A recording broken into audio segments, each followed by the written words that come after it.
Good morning everyone. Today our topic is need of invoice, types of invoice and GST. Invoice is a commercial document issued by a seller to the buyer. Invoice అనేది ఒక వాణిజ్యపరమైనటువంటి document. ఈ డాక్యుమెంట్ని seller బయర్కి issue చేయడం జరుగుతుందమ్మా. It indicates the product quantity, quality and prices for products. మరి invoice ఏం indicate చేస్తుంది అంటే ప్రొడక్ట్ యొక్క క్వాలిటీ, క్వాంటిటీ, ప్రైస్ అనేవి దీనిలో ఉండడం జరుగుతుంది. మనకి ఇండికేట్ చేస్తుంది invoice. Invoice is the written agreement between the buyer and seller of the goods or services. Invoice అనేది ఒక రిటన్ అగ్రిమెంట్ అమ్మ. అమ్మకందారుడికి కొనుగోలుదారుడికి మధ్య రాయబడినటువంటి ఒక అగ్రిమెంట్, ఒప్పందము. మరి invoice is the proof of sale. ఫైనల్గా మనం ఇన్వాయిస్ని ఏమని పిలవచ్చు అంటే ప్రూఫ్ ఆఫ్ సేల్, అంటే అమ్మకం జరిగింది అనే దానికి ఒక ప్రూఫ్ మనకి ఇన్వాయిస్. కాబట్టి ఇన్వాయిస్ని అందుకే మనం ఏమని పిలుస్తామంటే it is a commercial document లేదా it is the written agreement between seller and buyer. మరి conditions related to GST invoice. Taxpayers are free to design their own GST invoice. Every taxpayer has a right to design own GST invoice. ప్రతి tax payer తనకి నచ్చినట్లుగా ఫ్రీగా తన ఇన్వాయిస్ని తానే prepare చేసుకోవచ్చు. Small tax payers like small retailers and vendors doing large number of small transactions for up to the value of 200 to end customers are not required to issue an invoice for every such transaction. They can issue one consolidated invoice at the end of each day. That means small taxpayers లేదా small retailers, that means చిల్లర వర్తకులు, చిన్న చిన్న చిల్లర వర్తకులు doing large number of transactions అమ్మ. Large number of small transactions, that means చిన్న చిన్న వ్యాపారం చేసేవాళ్ళు వాళ్ళకి ట్రాన్సాక్షన్స్ ఎక్కువే జరుగుతాయి కానీ ఆ అమౌంట్ వచ్చి 10 రూపీసు, 5 రూపీసు, 6 రూపీసు, 20 రూపీసు ఇలా వాళ్ళకి ట్రాన్సాక్షన్స్ అనేవి జరిగినప్పుడు అప్ టు 200 వరకు ట్రాన్సాక్షన్స్ కనుక ఉన్నట్లయితే they need not to require to issue an invoice for every transaction. ప్రతి ట్రాన్సాక్షన్కి ఇన్వాయిస్ని ప్రిపేర్ చేయాల్సిన అవసరం లేదు. అటువంటి సందర్భాల్లో they can issue one consolidate invoice at the end of each day. ఆ డే ఎండింగ్లో మొత్తం ట్రాన్సాక్షన్స్ అన్నిటికీ కలిపి ఒకే ఒక కన్సాలిడేటెడ్ ఇన్వాయిస్ని ప్రిపేర్ చేస్తే సరిపోతుంది. ఎవరు అంటే small tax payers, retailers. Large number of transactions జరిగినప్పుడు small transactions, that means below 200 లోపు కనుక ట్రాన్సాక్షన్స్ జరిగితే ఎవ్రీ ట్రాన్సాక్షన్కి ఇన్వాయిస్ ఇవ్వవసరం లేదు. కన్సాలిడేటెడ్గా డే మొత్తానికి ఒకే ఇన్వాయిస్ని ప్రిపేర్ చేసుకోవచ్చు. Keeping in view the large number of transactions in the insurance, banking and passenger transport sector, taxpayer need not to mention the serial number in their invoices and the address of the customer. That means large number of transactions జరుగుతాయమ్మ కొన్ని సెక్టార్స్లో. That means insurance కానివ్వండి, banking కానివ్వండి, transportation sector కానివ్వండి, ఇటువంటి చోట్ల మనకి large number of transactions జరుగుతాయి. అటువంటి సందర్భంలో tax payers need not to mention serial number and address of the customer. కాబట్టి ఇలా లార్జ్ నెంబర్ ఆఫ్ ట్రాన్సాక్షన్స్ ఎక్కడైతే జరుగుతాయో అటువంటి వాళ్ళు ఇన్వాయిస్ని ప్రిపేర్ చేసేటప్పుడు సీరియల్ నెంబర్ని కానీ కస్టమర్ అడ్రస్ని కానీ ప్రింట్ చేసుకోవాల్సిన అవసరం లేదు. కాబట్టి దేర్ ఆర్ 3 కండిషన్స్. నెంబర్ 1, ఫ్రీగా ఓన్గా ఎవరికి నచ్చినట్లు వాళ్ళు ఇన్వాయిస్ని ప్రిపేర్ చేసుకోవచ్చు. Small tax payers, retailers up to 200 వరకు కన్సాలిడేటెడ్గా పర్ డేకి ఒక ఇన్వాయిస్ని ప్రిపేర్ చేస్తే సరిపోతుంది. లార్జ్ ట్రాన్సాక్షన్స్ జరుగుతున్నప్పుడు సీరియల్ నెంబర్ని కానీ కస్టమర్ యొక్క అడ్రస్ని కానీ ప్రింట్ చేయవలసిన అవసరం లేదు. మరి నీడ్ ఆఫ్ ఇన్వాయిస్, అసలు ఎందుకు ఇన్వాయిస్ అవసరం? It show the amount to be paid to the seller by the buyer. అసలు బయ్యర్ సెల్లర్కి ఎంత అమౌంట్ పే చేయాలి అనేది ఇన్వాయిస్ ద్వారా తెలుస్తుంది. Invoice is required to a registered person for claiming input tax credit under GST. జిఎస్టీలో register అయినటువంటి ఏ డీలర్ అయినా సరే ఐసిటీ వస్తుంది. That means input tax credits అనేవి వస్తాయి. ఇన్పుట్ ఐటీసీ కావాలి అంటే కంపల్సరీగా ఇన్వాయిస్ అనేది ఉండాలి. ఇన్వాయిస్ని ప్రూఫ్ కింద చూపిస్తేనే జిఎస్టీ రిజిస్టర్డ్ పర్సన్స్కి ఇన్పుట్ ట్యాక్స్ క్రెడిట్స్ అనేవి ఇవ్వడం జరుగుతుంది. Invoice will also determine the place of supply. Invoice ద్వారా సప్లై ఎక్కడ జరిగిందో కూడా తెలుసుకోవచ్చు. కొటేషన్ ప్రైస్కి ఇన్వాయిస్ ప్రైస్కి ఉన్న డిఫరెన్స్ అనేది తెలుసుకోవచ్చు buyer. Invoice helps the buyer to verify the actual goods received. అసలు తను రిసీవ్ చేసుకోవాల్సిన గూడ్సే తనకి వచ్చినాయా లేదా అనే దానికి ప్రూఫ్ కూడా మనకి invoice. It helps to prepare debit note and credit note. అంతేకాకుండా ఇన్వాయిస్ ద్వారా మనం డెబిట్ నోట్ని క్రెడిట్ నోట్ని ప్రిపేర్ చేయొచ్చు. It can be used and evidence in the court of law. కొన్ని సందర్భాలలో కోర్టులో కూడా ఎవిడెన్స్ కింద ఇన్వాయిస్ అనేది యూజ్ అవుతుంది. It enable the buyer and seller to make entries in the books of accounts. Buyer కానీ seller కానీ అకౌంట్స్ బుక్స్ని మెయింటైన్ చేయాలి అంటే, అదేవిధంగా ఎంట్రీస్ని పాస్ చేయాలి అన్న ఇన్వాయిస్ అనేది యూజ్ అవుతుంది. It helps the buyer to know the exact due date of payment to the seller. అంటే ఇక్కడ బయ్యర్ ఎగ్జాక్ట్గా ఏ డేట్న పేమెంట్ చేయాలి సెల్లర్కి అనేది కూడా ఇన్వాయిస్ ద్వారానే తెలియడం జరుగుతుంది. కాబట్టి ఇన్వాయిస్ అనేది ఇన్ని రకాలుగా ఉపయోగపడుతుంది మనకి.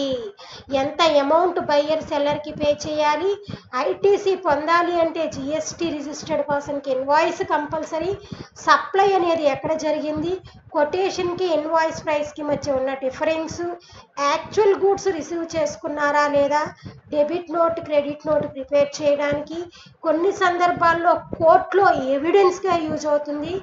ఎంట్రీస్ పాస్ చేయాలి అన్న ఇన్వాయిస్ ఉండాలి. ఎగ్జాక్ట్ డ్యూ డేట్ తెలియాలి అన్న బయ్యర్కి ఇన్వాయిస్ అనేది అవసరం ఉంది.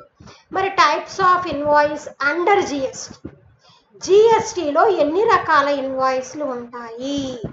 Invoice is one of the important requirement at the time of supply. సప్లైలో కంపల్సరీగా ఇన్వాయిస్ అనేది చాలా ముఖ్యమైనటువంటి పత్రం అమ్మ. GST provides 2 types of invoices.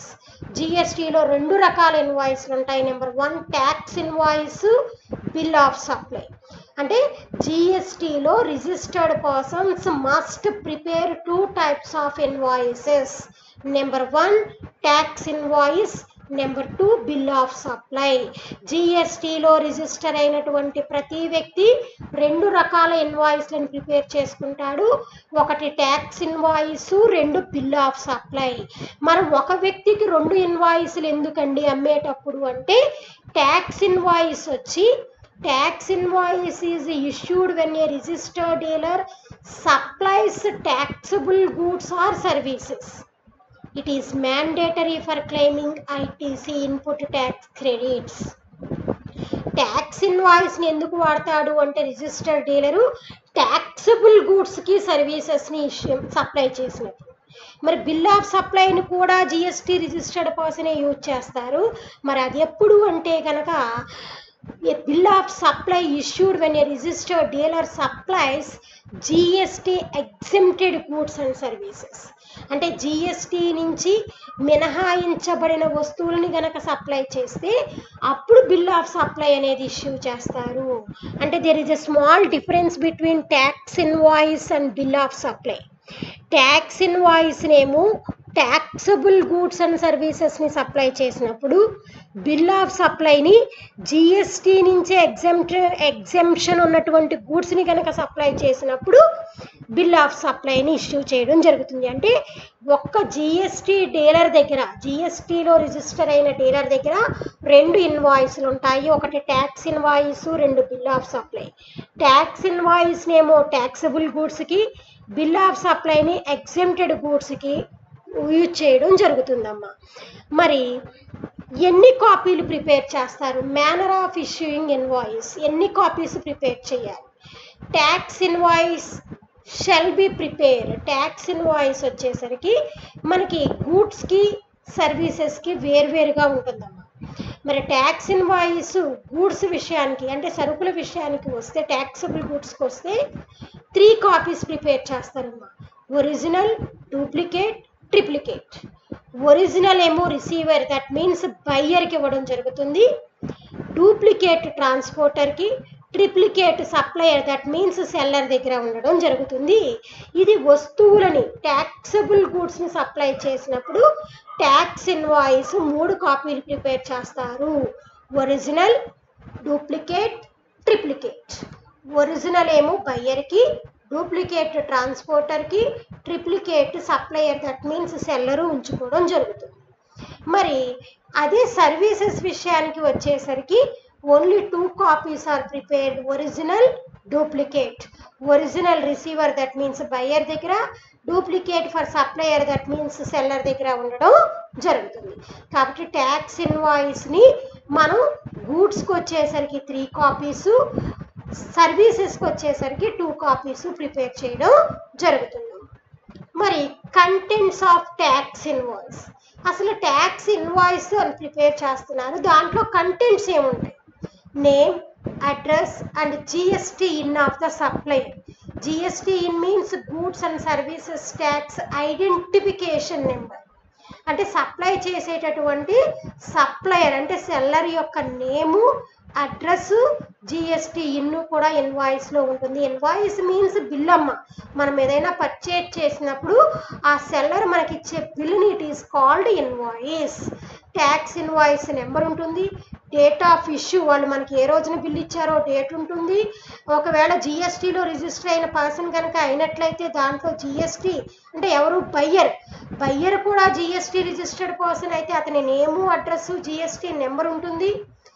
Below 50,000 అంటే మోర్ దాన్ 50,000 కనుక పర్చేజెస్ జరిగితే ఆ రిసీవర్ కనుక జిఎస్టీలో రిజిస్టర్ అవ్వకపోతే ఆ 50,000 మోర్ దాన్ 50,000 వర్త్ ఆఫ్ గూడ్స్ని కనుక పర్చేజ్ చేసినట్లయితే ఆ ఇన్వాయిస్లో కంపల్సరీగా name and address of the receiver అంటే బయ్యర్ నేము, అడ్రస్సు, అదేవిధంగా డెలివరీ అడ్రస్సు, ఆ స్టేట్ నేము, స్టేట్ కోడ్ కూడా మెన్షన్ చేయాలమ్మా tax ఇన్వాయిస్లో.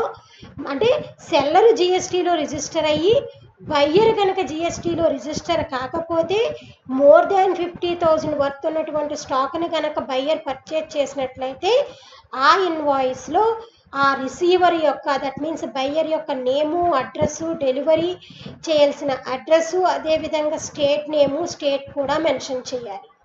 HSN code of goods, accounting code of services, description of goods and services. Description means వివరణ. Quantity of goods అంటే ఆ ఇన్వాయిస్లో ఎంత క్వాంటిటీ, అదేవిధంగా అంటే quantity means units, metres, kgs. ఒకవేళ కేజెస్లో అమ్మితే ఎన్ని కేజీలు, మీటర్స్లో సేల్ చేస్తే ఎన్ని మీటర్స్, ఒకవేళ నెంబర్స్ అంటే 100, 1000, 10 అనేది క్వాంటిటీ చాలా క్లియర్గా ఇన్వాయిస్లో మెన్షన్ చేయాలి. Total value of supply of goods and services. మొత్తం సప్లై చేసినటువంటి అంటే సేల్ చేసిన స్టాక్ యొక్క టోటల్ వాల్యూ ఉండాలి. Taxable value of supply after adjusting any discount. ఆ డిస్కౌంట్ అడ్జస్ట్మెంట్ పోను ట్యాక్సబుల్ వాల్యూ ఎంతో ఉండాలి. Applicable rate of GST, that means ఆ సప్లై చేసినటువంటి గూడ్స్కి సంబంధించి లేదా సర్వీసెస్కి సంబంధించి జిఎస్టీ అంటే సిజిఎస్టీ, ఎస్జిఎస్టీ, ఐజిఎస్టీ, యూటీజిఎస్టీ అనేవి సెస్ అనేవి క్లియర్గా మెన్షన్ చేయాలి. ప్లేస్ ఆఫ్ సప్లై ఎక్కడ జరిగిందో కూడా చెప్పాలి. ఫైనల్గా సిగ్నేచర్ ఆఫ్ ద సప్లయర్, ఆ సప్లై చేసినటువంటి సెల్లర్ యొక్క సిగ్నేచర్ కూడా ఇన్వాయిస్లో ఉండాలి. ఫర్ ఎగ్జాంపుల్ మనం డిమార్ట్లో కానీ, సోనోవిజన్లో కానీ లేదా రిలయన్స్ మార్ట్లో కానీ ఏదైనా వస్తువులను కొన్నప్పుడు మనకి ఇచ్చినటువంటి బిల్లుని కనుక చూసినట్లయితే మ్యాక్సిమం ఈ కంటెంట్స్ అనేవి మనకి ఉండడం జరుగుతుందమ్మా. మ్యాక్సిమం నేము, అడ్రస్సు, జిఎస్టీ, ఇన్వాయిసు, డేటు, అదేవిధంగా డిస్క్రిప్షను, క్వాలిటీ, మనం ఎంత కొన్నాము, ఎన్ని కేజీలు కొన్నాము, దాంట్లో జిఎస్టీ పడితే సిజిఎస్టీ ఎంత, ఎస్జిఎస్టీ ఎంత, చాలా క్లియర్గా ఉంటుంది. ఒక్కసారి అబ్జర్వ్ చేయండి అందరూ కూడా. ఇది ఓవరాల్గా ఇన్వాయిస్కి సంబంధించినటువంటి ఆన్సర్. అంటే ఇన్వాయిస్ అంటే ఏంటి, నీడ్ దాని యొక్క అవసరం ఏంటి, కండిషన్స్ ఏంటి, హౌ టు ప్రిపేర్, ఎన్ని కాపీస్ ప్రిపేర్ చేస్తారు, అసలు types of invoice under GST, జిఎస్టీలో ఎన్ని రకాల ఇన్వాయిస్లు ఉంటాయంటే 2 types, tax invoice, bill of supply, very very important 5 marks. ఆ తర్వాత కంటెంట్స్, అసలు ఇన్వాయిస్లో మనకి ఏ ఏ వివరాలు ఉంటాయి అంటే కనుక ఈ వివరాలన్నీ కూడా మనకి ఇన్వాయిస్లో ఉండడం జరుగుతుందమ్మా. ఇది ఇంపార్టెంట్ ఎస్సే, యూనిట్ 3 నుంచి కంపల్సరీగా 10 మార్క్స్కి అడిగేటటువంటి ఎస్సే కాబట్టి జాగ్రత్తగా అందరూ నోట్బుక్లో నోట్ చేసుకోండి అమ్మా. Thank you. Stay home, stay safe.